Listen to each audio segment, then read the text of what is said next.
Just thought I'd do a clarification or an add-on. So I'm not sure I've done this in a video on the DraftScience channel. I might have done it in one of the rooms or something, the live rooms, which I also do want to do. So I was thinking maybe on Wednesdays at 5 o'clock or something, I would have a science room or something and try to talk about some of this stuff with people live if that's possible or worthwhile or whatever.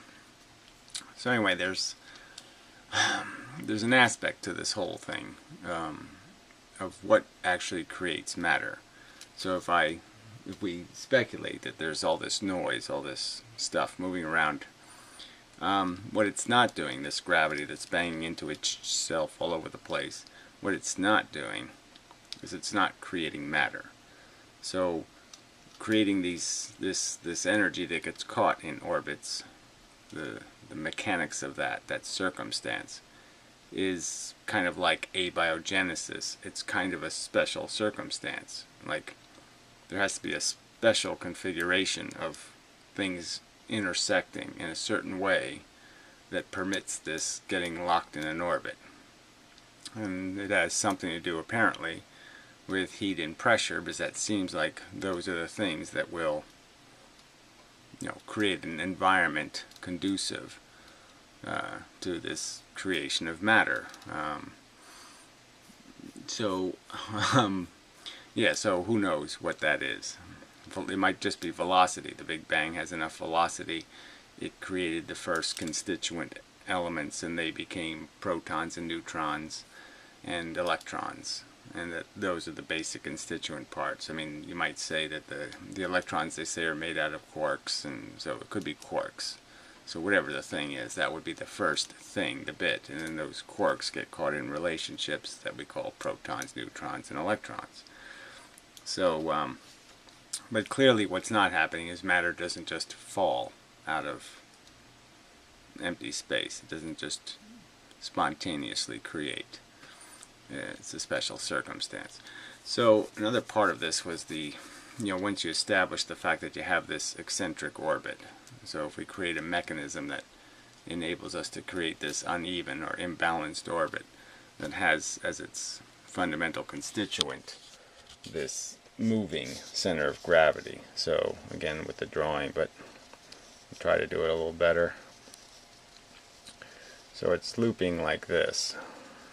So I know I've drawn this, and so I might have had this in a video, but I just wanted to be sure, because this is another element that it sort of falls into my explanation.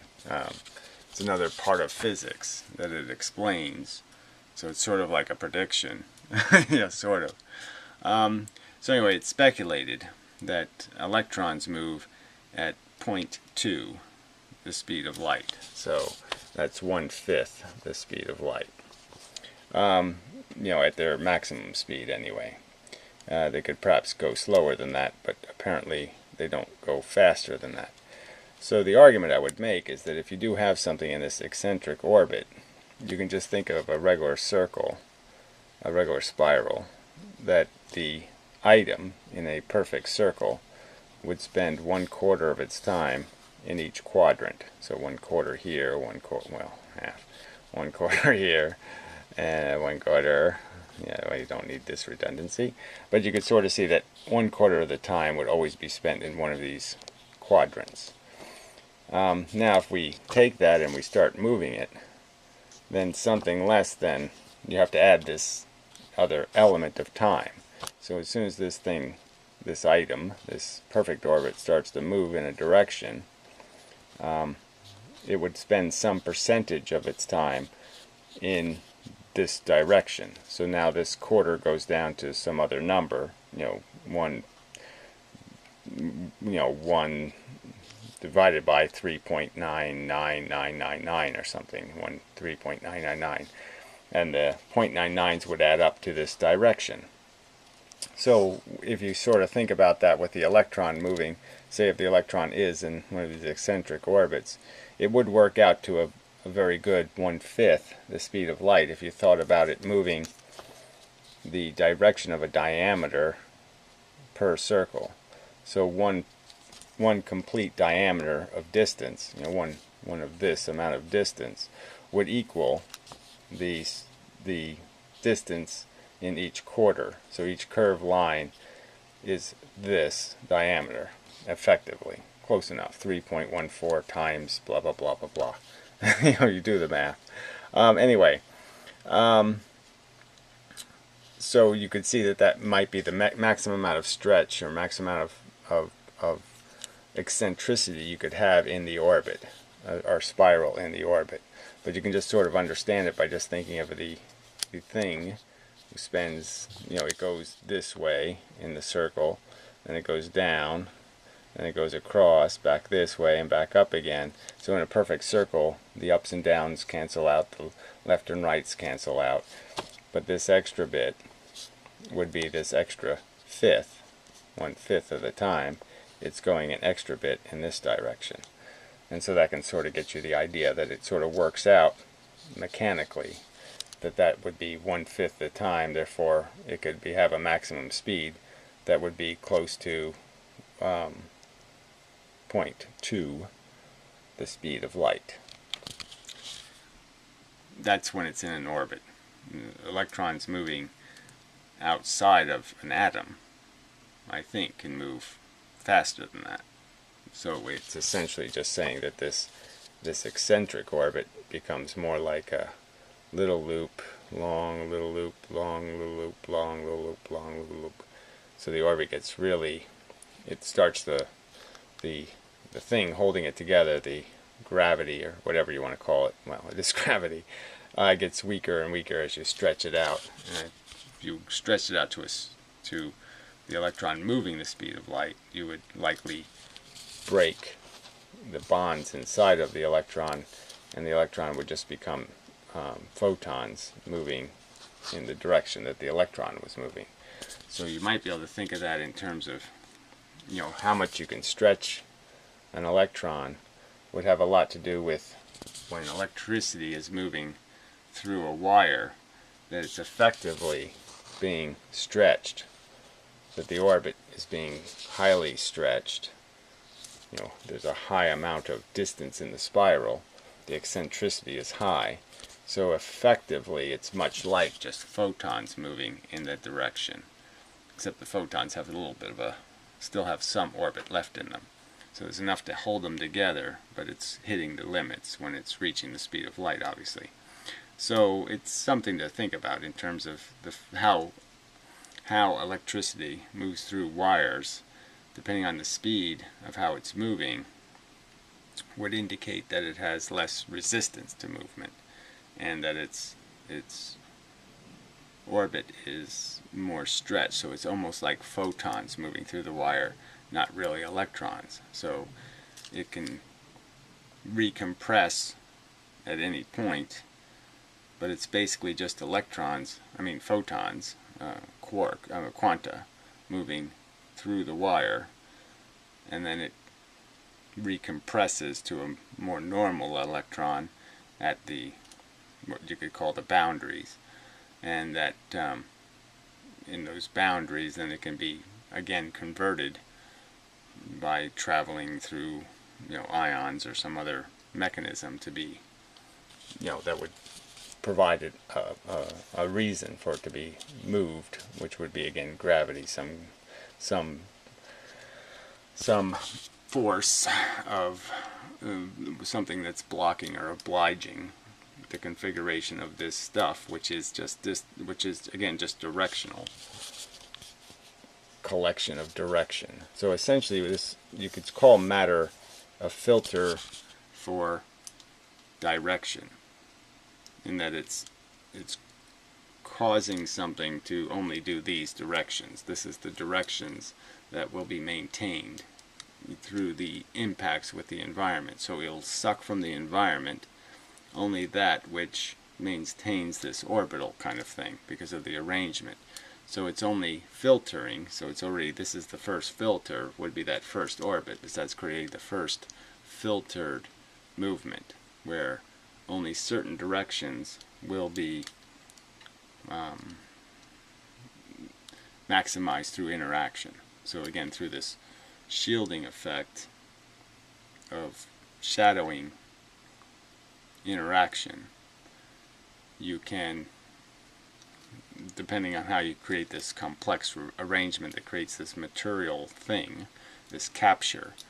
The capture is itself a filtered amount of direction, that only there's no this direction or that direction, there's just these specific directions, this specific orbit. And that filter in itself now filters gravity in a specific way that can cause other filtered packets of directionality to exist. And so it's really just a collection of directionality that's being collected through this concept of shielding interaction. So it's just, you're not, the gravity's there, the interaction is there to be had, but it's being shielded by the fact that something has a direction, and it maintains that direction through the properties of the shielding, the circumstance of the shielding. But it has to be a special circumstance. Not any circumstance will shield. As I stated before, if there was a collapse of gravity, the thing would spiral into the other item. So the two items could be gravitationally, pivoting on an uneven center. This is basically what's happening. Now, in a typical example, that would mean the item out here would have to be going much faster than the item close into the gravity. It would be going slower. So there'd be a speed change. But obviously there can't be a speed change if all the gravitons are stuck going the speed of light. So what has to happen is that this center of gravity essentially slides as it's to create the spiral. So this spiral is really being created by a sliding of the center of gravity between this point and this point, between these two objects that are orbiting each other. Or there could be two objects on one side and one object on the other side, as I stated before.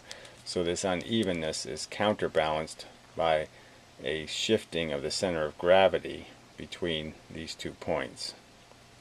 And so that's maintaining the orbit. So essentially you could think of it like a gyroscope. There is a hardware to a gyroscope, and the same kind of mechanism might be that there's an interior orbit and then an exterior orbit, and that these two orbits are eccentric to each other, which maintains a balance in the end. So there's imbalance and another imbalance, and that imbalance plus imbalance equals balance kind of idea. So what I want to get to is, so if this imbalance gets changed in the sense that there's not enough gravity to maintain this orbit, or these things go out too wide, or whatever happens, that would throw it, this stuff would just fly apart.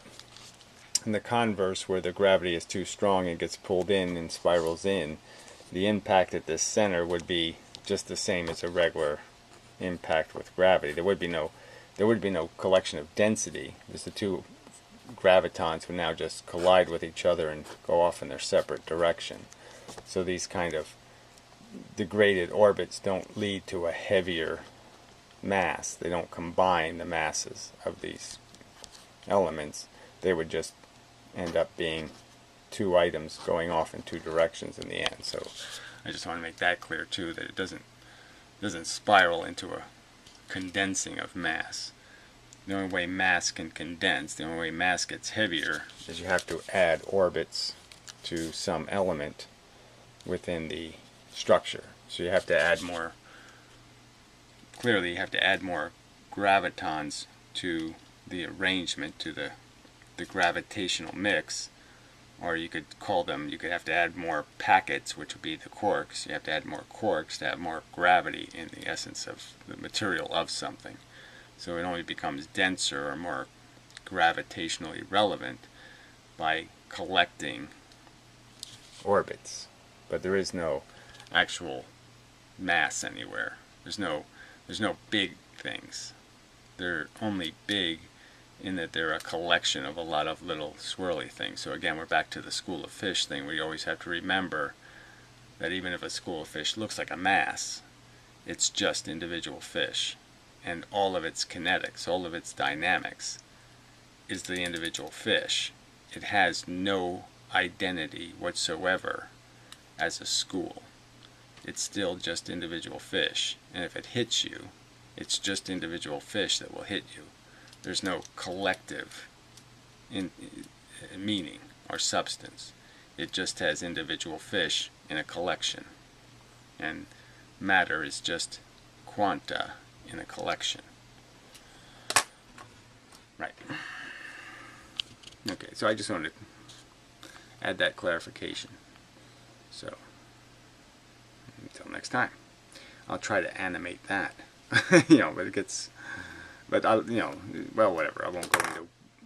I like the fact that this stretching spring idea accounts for different speeds of electrons. So that's what I like it for. So anyway, till next time.